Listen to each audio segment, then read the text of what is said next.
Cruising down the street, free, jump up on the seat, and then with a big money eat, on repeat, nigga talking talk, but he's sweet, build up on my bed, I just want it rushed on my BBS on my तो दोस्तों episode के start में हम लोग देखते हैं कि जो नॉर्मन रहता है वो बोलता है कि जो स्पाई है वो तुम ही हो।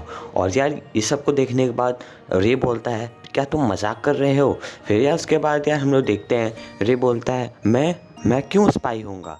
तो यार उसके बाद बोलता है नॉर्मन कि यार इस घर में सबसे ज़्यादा चालाक तुम ही हो और सबसे ज़्यादा ट्रस्टवर्दी भी तुम ही में आते हो। और यार हम लोग को पता चलता है कि जो रे रहता है वो बिस्तर पर लेट के ज़ोर ज़ोर से हंसने लगता है और फिर बोलता है हाँ मैं ही हूँ स्पाई।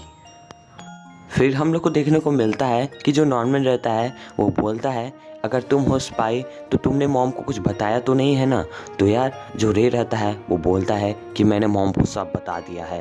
तो यार ये सब सुन के नॉर्मन की एकदम से फट जाती है। फिर रे बोलता है कि मैं मॉम को अभी तक ये नहीं बताया हूँ कि हम लोग भागेंगे कब। तो यार ये सब सुन के बाद यार मतलब कि जो नॉर्मल रहता है वो खुश होकर बोलता है कि अब तुम हमारी तरफ से काम करोगे। तो यार इसके बाद जो रे रहता है वो बोलता है बिल्कुल नहीं, मैं तुम्हारी तरफ से काम नहीं करूँगा, ना ही मैं मॉम की तरफ से काम करूँ।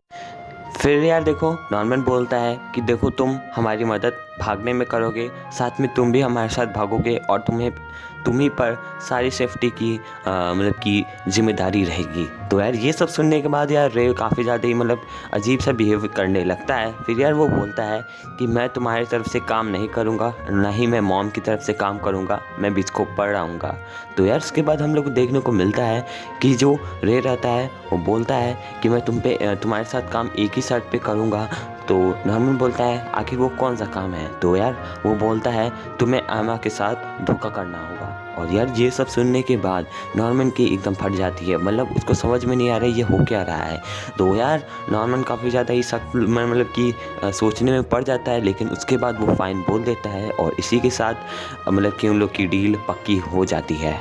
और फिर यार हम लोग देखते हैं कि जो रे रहता है वो वहाँ से चला जाता है और फिर वो बोलता है कि तुम अपने प्रॉमिस को तोड़ोगे तो नहीं। तो यार जो नॉर्मल रहता है वो बोलता है बिल्कुल नहीं, मैं अपने प्रॉमिस को नहीं तोड़ूंगा।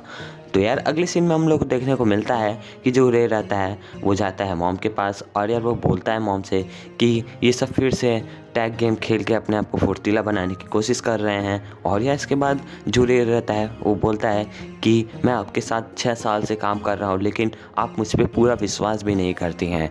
आप तैयार हो ना, आपने मुझे बोला था कि आप मुझे रिवॉर्ड दोगे। तो उसके बाद जो मॉम रहती हैं वो हंसते हुए बोलती हैं हाँ ये भी हमारे प्लान का एक हिस्सा है, मैं उसे भूली नहीं हूँ, मैं तुम्हें उसे दूंगी।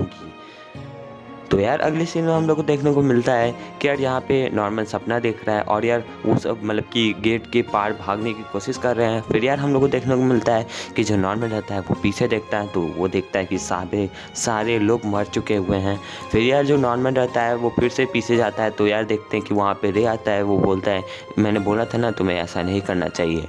तो यार इसको देखने के बाद यार नॉर्मन की मतलब कि नींद खुल जाती है। फिर वो देखते हैं कि उसको छोटे बच्चे मतलब उठा रहे हैं। फिर हम लोग को देखने को मिलता है कि नॉर्मल फिर से अपना फ्रेंडली बिहेवियर करने लगता है। फिर यहाँ पे हम लोग को देखने को मिलता है कि यार ये सब फिर से टैग गेम खेलना शुरू कर देते हैं।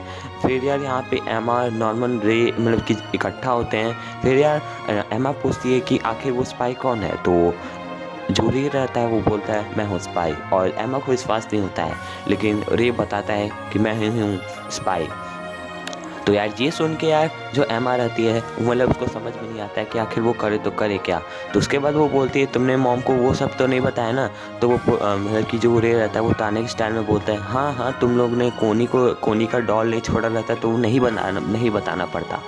लेकिन यार उसके बाद हम लोग को देखने को मिलता है कि जो रे रहता है वो बोलता है कि मैं तुम लोग की तरफ से काम आप करूँगा और डोंट वरी अब हम साथ में मिलकर भागेंगे। तो यार ये सब सुनने के बाद जो एमा रहती है वो मतलब कि रे का हाथ पकड़ लेती है। फिर वो बोलती है कि प्लीज़ हमसे ये प्रॉमिस करो, तुमने ये जो अभी बोला है वो तुम ये करोगे। तो यार इसको सुनने के बाद मतलब कि जो रे रहता है वो बोलता है हाँ घबराओ मत, मैं ये करूँगा। तो अगले सीन में हम लोग देखने को मिलता है कि जो डॉन रहते हैं और गिल्डा रहते हैं वो सब भी थोड़े मतलब सहमे से रहते हैं। फिर अगले सीन में हम लोग देखने को मिलता है कि यार ये सब मतलब कि मॉम के रूम को मतलब कि मॉम को वो सब एब्जॉर्व करने की कोशिश करते हैं। फिर एमा बताती है कि हो सकता है कि मॉम के रूम के अंदर भी एक छोटा सा रूम है जिससे वो किसी और से बात कर सकती हैं। तो यार ये जो मेजरमेंट लगाती है एमा वो काफ़ी ज़्यादा ही परफेक्ट लगती है। तो उसके बाद हम लोग को देखने को मिलता है कि जो डॉन रहता है वो काफ़ी ज़्यादा जल्दीबाजी में रहता है और मतलब कि डॉन और गिल्डा यार मतलब वो सब बहुत ज़्यादा जल्दीबाजी में रहते हैं जानने के लिए, तो वो वहाँ से चले जाते हैं। तो यार यहाँ पे जो रे मतलब कि रे रहता है वो पहले बोल देता है कि भाई यार देख लो, अपने दिमाग को ठंडा करो वरना हम लोग पकड़े जाएंगे। तो इसके बाद हम लोग को देखने को मिलता है मतलब कि ये डॉन को ये बात दिल पे लग जाती है और डॉन वहाँ से चला जाता है। फिर अगले सीन में हम लोग को देखने को मिलता है कि गिल्डा भी उसके पीछे पीछे आ जाती है।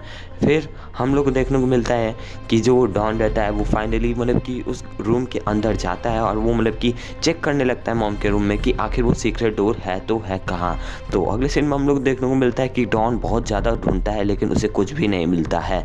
तो यार जो गिल्डा रहती है मतलब कि वो कहाँ से मतलब उसको वो लाइब्रेरी को वो साइड करती है। फिर यार वहाँ पे हम लोग को सीक्रेट डोर देखने को मिलता है लेकिन अचानक से यार वो डोर खुल जाता है जहाँ से मतलब कि वो सब आए रहते हैं, मतलब कि उन सबको विश्वास नहीं हो रहा है कि वहाँ पे मॉम तो नहीं है ना।